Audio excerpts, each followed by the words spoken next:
Howdy folks, what are you doing in there? Oh well, welcome back to another episode of Cooked with Bev. This week's episode we're going to be doing some pork ribs in the Weber kettle. Stay tuned and we'll show you how we get them done. Oh well, welcome back folks. We've got everything out here ready to go now. Today we're going to do some lovely pork ribs here I got from the local farmers market. Thanks to Chop Butchery for supplying those. And today we're going to be using the briquettes, but we're not going to use a basket. We've just got a little pile here at the back. Today's recipe comes from Aaron Palmer from Low and Slow Basics. You'll find him on YouTube. Does some great recipes, great videos. A true pit master, so I recommend you go and watch a few of his vids. But anyway, we'll start first by getting our fire going. I've got some fire lighters there, like we usually do, and I'll get those lit up. We've got a wee bit of breeze here, so typically my lighter won't go. There we go.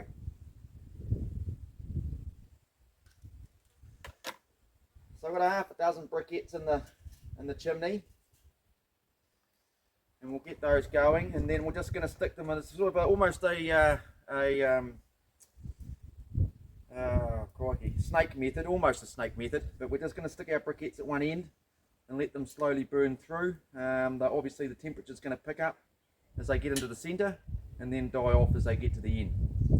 But once we get those going, we'll sort those. So while that's going, we'll start with a trim up on our ribs here. Bloody blowflies are getting in.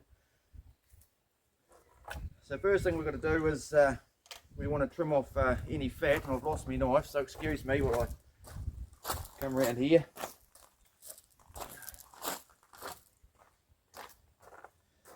We're just going to trim off this membraney fat, because we don't want any of this stringy stuff in. And then we're going to peel the membrane from the back of the ribs themselves, and to do that we're going to use our butter knife, and we'll go in here on the second rib, get that under there and peel that up. That's the one,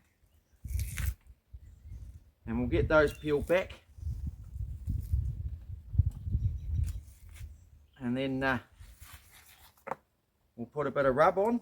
I've got some Traeger pork rub, good stuff. I've used this before obviously, and then we'll get them in the grill. Okay, welcome back.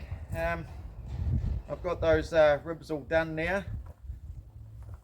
I've given them a bit of a coating of the old American yellow mustard there as a binder, and then we've rubbed them down with our Traeger rub. They're all good to go on the grill, but our briquettes now are all asked over and looking lovely. So I'm going to use my tongs, and I'm going to place these here essentially at the start of the snake, so to speak. I'll position these in here.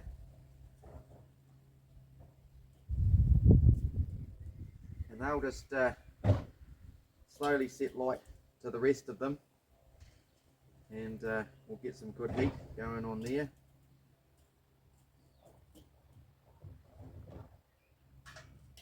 There we go, that's them in place.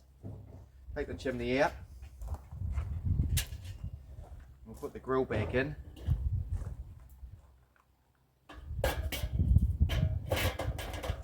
Now I've got a lovely piece of apple wood here, nice big chunk, get plenty of smoke, so I'll stick that directly on top of those hot briquettes. And there we go, we're smoking away already. Flick that over. Get our lid on with our vents opposite our heat source, and we'll let that temperature come up. I'll turn the thermometer on, and we'll let that come up to about the 175 mark, and once we get them up to about there, we'll close down our bottom vents to almost close, just a little bit there, and hopefully she'll stabilise off around that 275 Fahrenheit mark. And then we'll get these ribs in.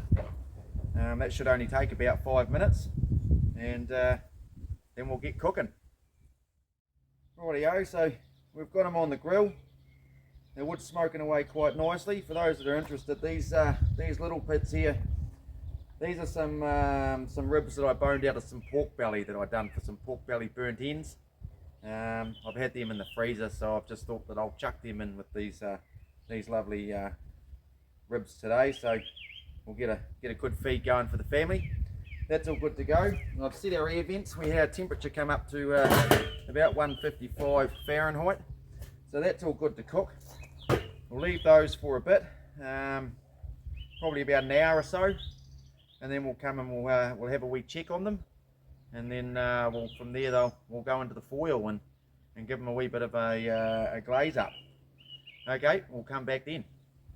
Righto, it's been about an hour and 50 minutes, and we've given these a couple of spritzes up with some apple cider vinegar. Temperature's sitting on about 100 and 270 Fahrenheit, so I'm quite happy there. So it's time to wrap them up in some foil now, and I've got some ingredients here, so we'll have a look at those. They are looking fantastic. Got that lovely mahogany colour that we're looking for. Our briquettes are going well, so we'll get these out and we'll give them a wrap up here in some foil. I've got some honey, and I've got some butter, and I've got some brown sugar, but I forgot to bring it out. So what we'll do is we'll give these a double wrap.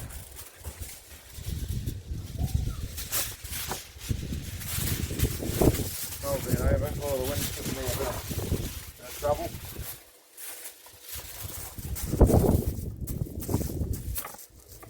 So we'll give them some butter.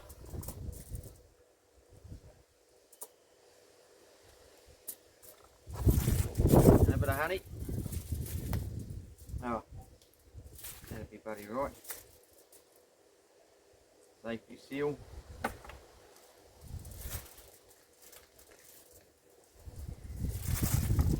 Drizzle. Working in the elements, folks. And I'll get some brown sugar, and we'll stick some brown sugar on there, and then we'll get our rib in, and we'll give them a wrap. We'll get them back in the Weber, and then we'll give them another hour and a half, and we'll get our probe out here, instant read, and we'll give them a bit of a probe around, and see if we can get the internal up to that 200 Fahrenheit on the inside, and hopefully they'll be good. So we'll get back to you then, folks. I'll get the rest of these wrapped, and we'll get them in, and we'll be back soon. Alrighty guys, well, it's been about an hour and a quarter, and I've had a bit of a probe around there with my Insta read, and they're sitting nicely on that 210 Fahrenheit. So we're going to make up some glaze now. I'll get the lid off here. I'll just leave them wrapped for the moment while we make this glaze up. We'll just do that over the coals here. So we've got about 2 tablespoonfuls of butter. Stick that in there, and we'll just let that melt. And then once that's melted down, we'll give it a couple of tablespoons of brown sugar and dissolve them in. And then we've got some raspberry jam, a bit of whiskey, and to add a little bit of colour, I've got some blackcurrant flavoured fruit cordial or fruit juice. So that's looking good there now. Some brown sugar in here. Give it a wee stir around.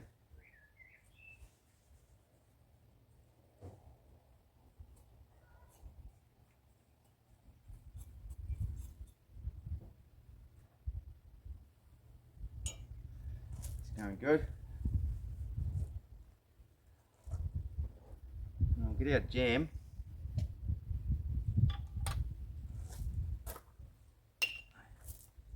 Give it a nice big dollop of that.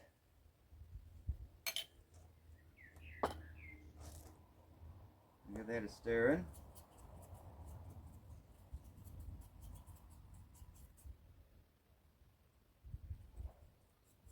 It's dissolving down quite nicely. Right, we'll give it a wee bit of Canadian Club, give it some flavour. Have a wee bit of a measure out.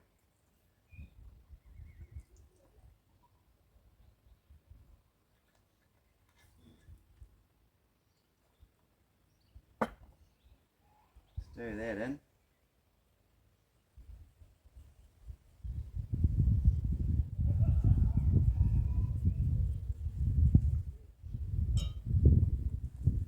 Right, and our last addition,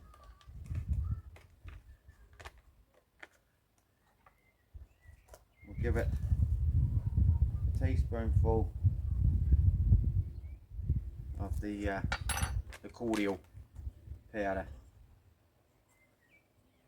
And we'll stir that in, that's giving that a nice cherry colour.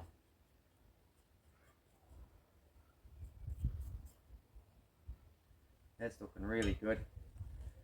Right, so I'll go and put my gloves on. Righto, we've got them bolted up now. Our glaze is beautiful, so we'll just there and baste some of that on.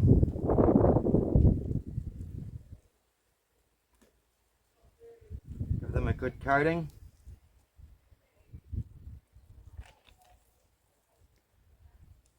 And then we'll put the lid back on. And we'll give them another 10-15 minutes. I'll see how they're looking. I've got time up my side, up my sleeve rather, so I may even give them another baste yet. We'll see how that goes. But yeah, that's it really, folks, and then we're ready for plating up, so we'll come back to you then, and we'll cut some of these open and give you a look at what they're like on the inside. Okay, we'll see you soon. Oh, here we are, folks, all done. They're looking bloody nice, they're nice and sticky. We'll try cutting these open. Oh, nice and tender. They're looking beautiful. Oh, look at that. We'll try one of those.